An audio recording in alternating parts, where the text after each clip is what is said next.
Você e eu estamos estudando a série SOT.32, Refutação contra Reperder-se.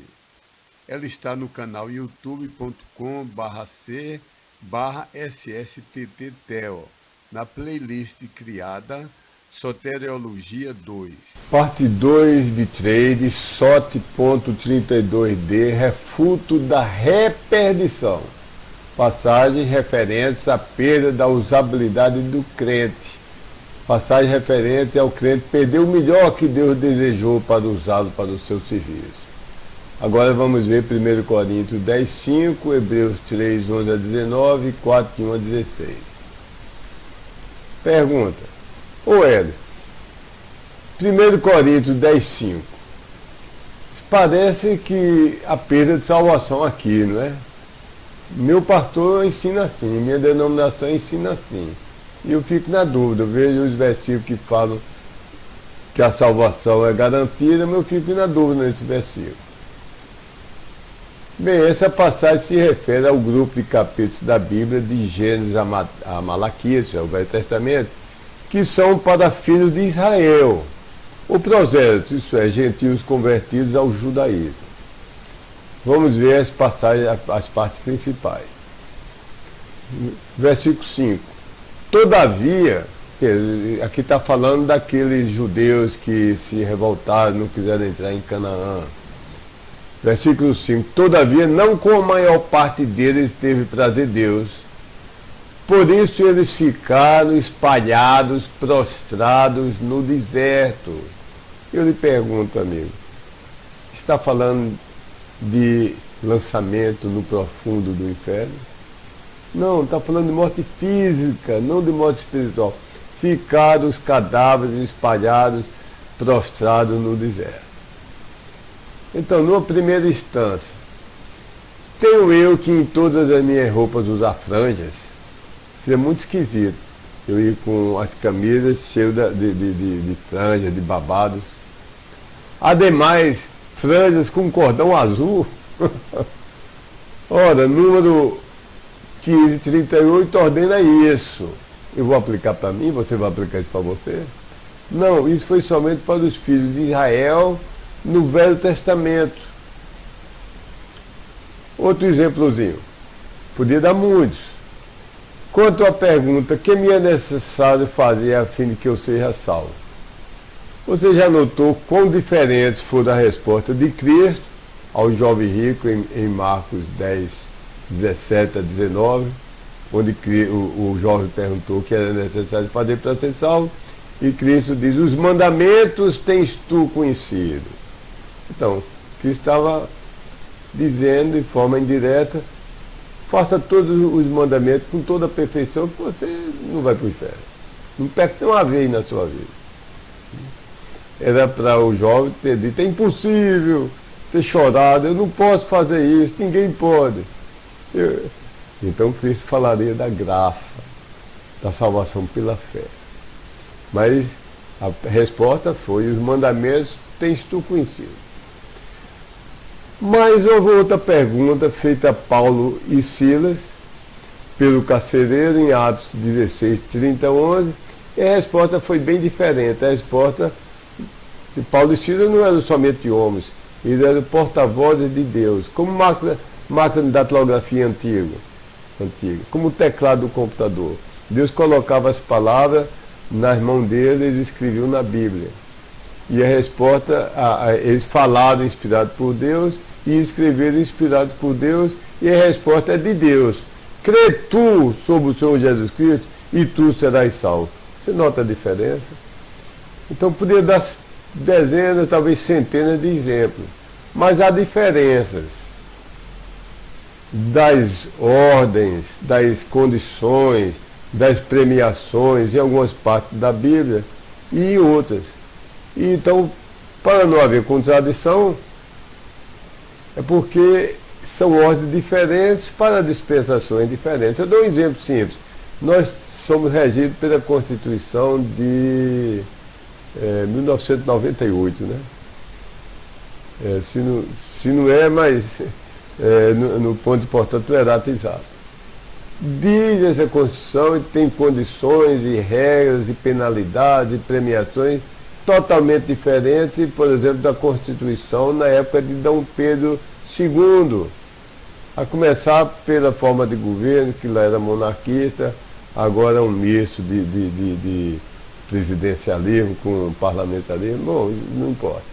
Então, para locais diferentes, para ocasiões diferentes, pode haver uma diferença de regra no mundo humano, e Deus também tem diferença. O que ele falou para Adão e Eva, não é o que ele falou para mim, eu não fui proibido de comer carne. Adão não podia comer carne. As regras são diferentes. Há muitas centenas de regras que são diferentes de um local da Bíblia para outro local da Bíblia, e não há contradição porque são constituições diferentes, são povos diferentes, são épocas diferentes, e é o mesmo Deus, mas Deus tem essa forma de lidar com os seus governados. Ele, na sua soberania, ele é o Todo-Poderoso, ele não deve explicação a ninguém, e deu regras diferentes, obrigações diferentes, né? Cumulativamente as regras foram se acumulando, são cumulativas. Portanto, sim, toda e cada escritura é dada por assopro de Deus e proveitosa, etc., conforme 2 Timóteo 6,16.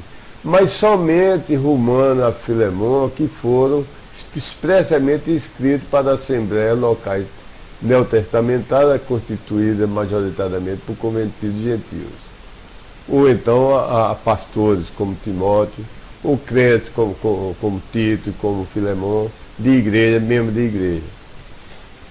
Então, ao falarem aos salvos e sobre os salvos, essas passagens sempre se aplicam a nós.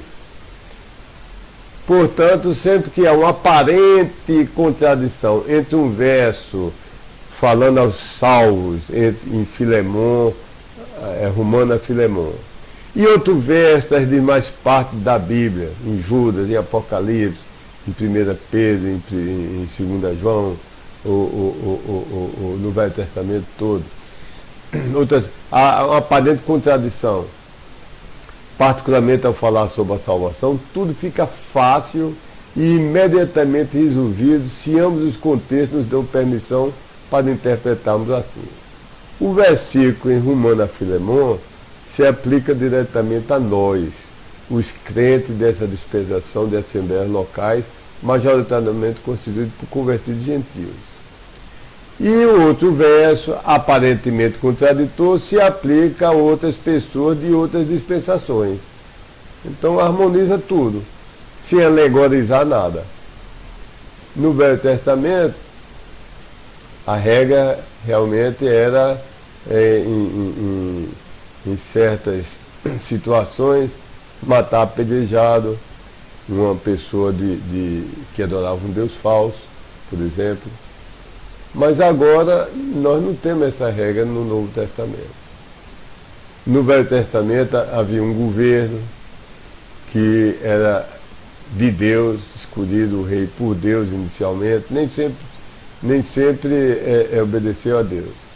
Mas ele era o representante de Deus e éramos obrigados a obedecer o governo como se ele fosse representante de Deus. Hoje não.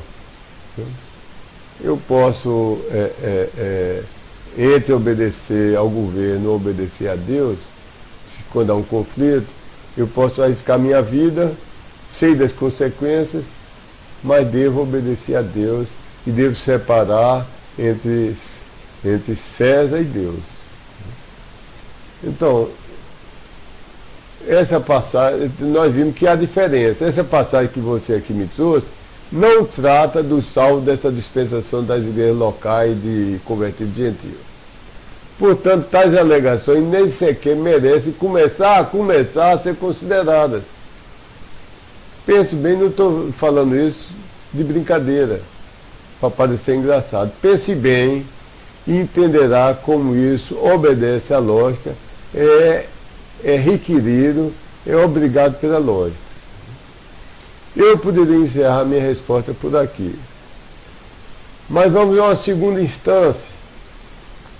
Eu posso lhe escrever mais de 114 versos, onde o próprio Deus fez escrever explicitamente, categoricamente, com todas as letras, do lado da condição única de sua regra contra a salvação, palavras como crê tu, recebe tu, creres e confessar, arrependeres e creres, e do lado do resultado infalível da consequência garantida, ele fez escrever palavras como terás vida eterna, vida que dura para sempre, vida que nunca acabará, não entrarás em condenação, nunca perecerás, preservado, nenhum ser criado poderá nos separar para longe do amor de Deus.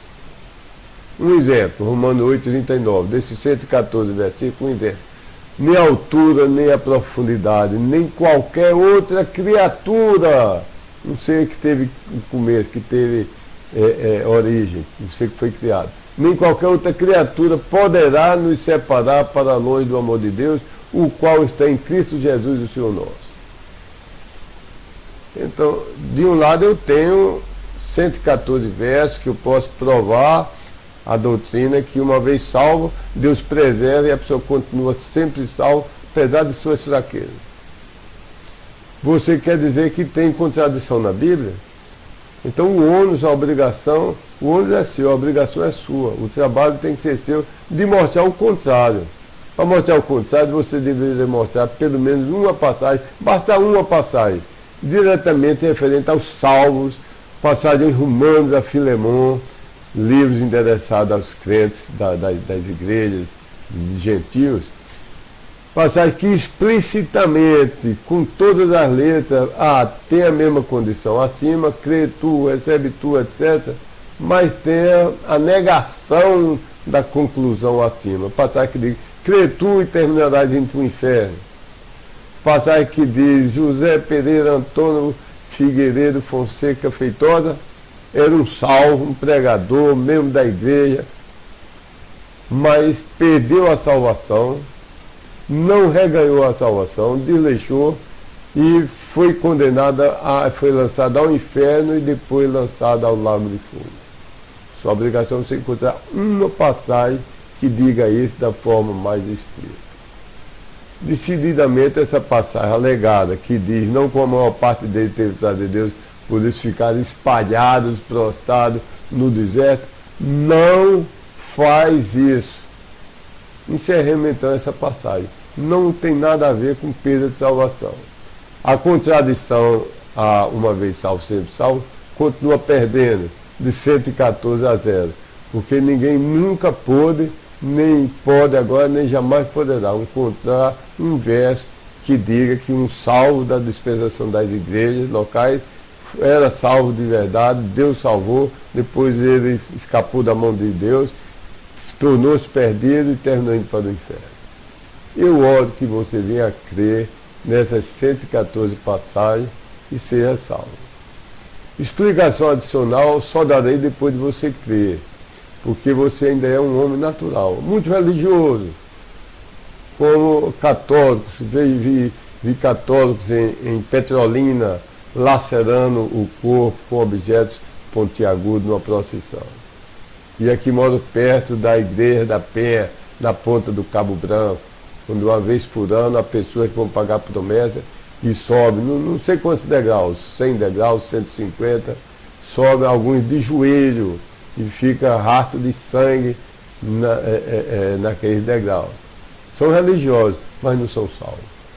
Então, você somente depois que crê nessas promessas de Deus e tiver certeza de salvação, é que você será um salvo e terá recebido a capacidade de entender, então darei essa explicação.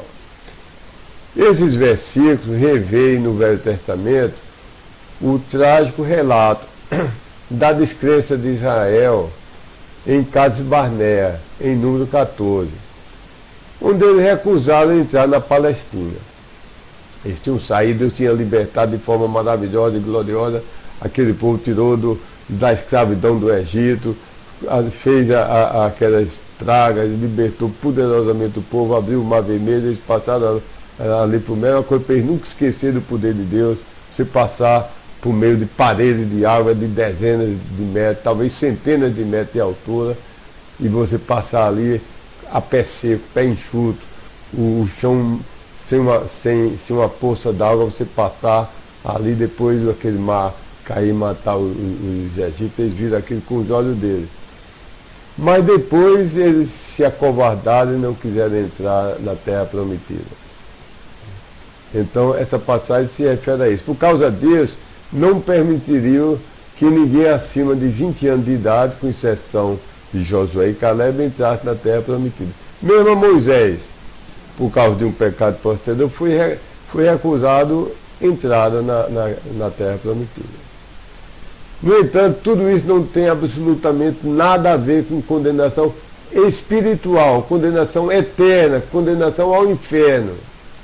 Mas antes tem a ver com destruição física, morte física. Simplesmente e tristemente, significa que a maioria daquela geração nunca saiu do estéril deserto para uma terra em que mana leite e mel. Nos Salmos, somos alertados da reação de Deus ao terrível pecado de Israel no deserto. Dê um pause no vídeo, abra a Bíblia em Salmos 78, 37 e 38, depois Salmos 106, 43 a 44, e nota o amor, a misericórdia, a compaixão, a longanimidade e paciência de Deus. A eventual salvação de Moisés certamente não pode ser questionado. Ninguém vai dizer que Moisés não foi salvo, perdeu a salvação.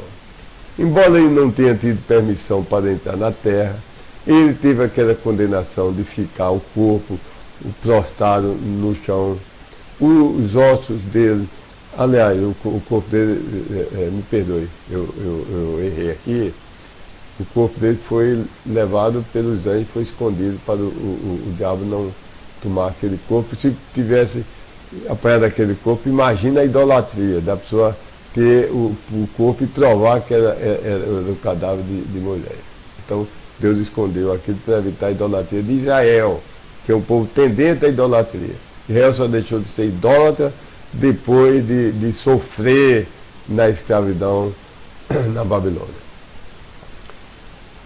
Então, embora Moisés não tenha tido permissão para entrar na terra, ele é mencionado no Novo Testamento. Em Mateus 17, 1 a 4, Moisés e Elias aparecem a Jesus no Monte da Transfiguração. Teve o privilégio. Moisés e Elias, de todos os salvos do Velho Testamento, foram os que tiveram o privilégio de vir falar a Jesus Cristo no Monte da Transfiguração. Em Hebreus 11, a galeria dos heróis da fé, Moisés está em posição destacada. Então ninguém duvide jamais da salvação de Moisés. O ponto importante ao final de tudo que foi dito acima é simplesmente isso. Aqui o Espírito Santo está usando Paulo para descrever suas palavras e usa esse exemplo histórico para exortar crentes a avançar em suas vidas cristãs, progredirem, não ficarem estacionados e entrarem na perfeita vontade de Deus. Mais um texto. O Hélio, o que é que você acha de Hebreus 3, de 11 a 19? Que eu tenho dúvidas nesse trecho. O meu pastor e minha denominação ensinam nesse texto, eu ponho em dúvida a certeza de salvação. Resposta. Vamos ver alguns versículos. Versículo 11. Jurei na minha ira, como se eles entrarão para o meu repouso. Isso é uma forma irônica, Deus falou dessa maneira, é a forma que no Nordeste brasileiro tem alguma coisa semelhante. A pessoa pede uma coisa e a pessoa, ao invés de negar, não dou isso de maneira nenhuma, diz, eu vou bem lhe dar isso, como se eu ia dar isso a você. Então Deus está usando essa figura de linguagem. Repetindo, assim jurei na minha ira, como se eles entrarão para o meu repouso.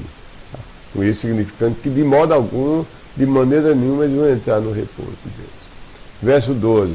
Em tempo nenhum, não haverá em qualquer de vós um coração mau de incredulidade, não se apartar para longe do Deus que está vivendo. Verso 13. Não seja endurecido ninguém proveniente entre vós, pelo engano do pecado. Verso 14, se em verdade retivermos o princípio da nossa confiança firme até ao fim. Verso 15, durante o ser dito, hoje, se a voz dele ouvides, que vós não endureçais os vossos corações como na provocação. Está aí um verso-chave. Essa passagem está falando do mesmo evento dos outros versos acima. A revolta de Israel em Cades Barnea. Não quiseram entrar na terra prometida. Essa passagem está repetindo, essa passagem é repetida muitas vezes no Novo Testamento. Verso 17, cujos cadáveres caíram no deserto. Presta atenção. Não está dito aqui, suas almas e espírito foram lançados para o mais profundo do inferno. Depois foram lançados para o mais incendiado, para o mais aquecido, o fogo mais terrível do lago de fogo. Não é isso que está dizendo. Está falando de morte física, de sofrimento físico, a disciplina de Deus. A disciplina de Deus às vezes inclui a morte aos desobedientes, mas se são salvos não perdem a salvação. Lembra daquele versículo, entrega o corpo a Satanás para a destruição da carne, para que o Espírito seja salvo no dia do Senhor Jesus. Então foi o que ocorreu aqui. Mesmíssimas explicações eu poderia dar, que foram dadas em 1 Coríntios 10:5. Note, não é dito o sumário de todas essas passagens, de maneira nenhuma, nessas 6 passagens que vocês me deram agora. Não é dito, creu, fulano creu, foi salvo durante essa dispensação das assembleias locais de gentil convertido. Depois perdeu a salvação, reperdeu-se, escapuliu da mão de Deus, caiu no inferno e vai ficar lá eternamente e ser lançado no lago de fogo. Mais uma passagem, Hebreus 4:1-16. Alguém pode perguntar, Hélio, agora essa daí vai mostrar que se perde a salvação. Vamos ver. Vamos ver se está dito claramente que um crente perde a salvação. Verso 1.